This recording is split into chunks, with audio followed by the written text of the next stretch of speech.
بسم اللہ الرحمن الرحیم۔ السلام علیکم۔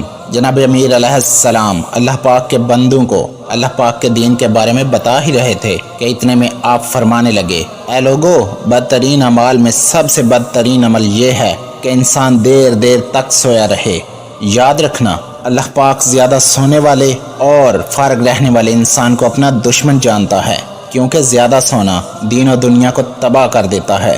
میں نے اللہ پاک کے پیارے رسول صلی اللہ علیہ وآلہ وسلم سے سنا، وہ انسان جو اپنے کام ذمہ داری سے انجام دیتا ہے اور مخصوص وقت کے لیے سوتا ہے تو اللہ پاک اس کی زندگی میں اپنی رحمت کو شامل کر دیتا ہے، اور اس طرح پورا دن اس پہ اللہ پاک کا نور برستا رہتا ہے، اور یوں وہ انسان تمام پریشانیوں سے دور رہ کر اللہ پاک کی رحمت کے ساتھ رہتا ہے، اور ہر قسم کی پریشانی مصیبت اس کے قریب نہیں آتی۔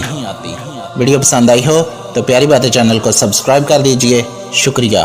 فی امان اللہ۔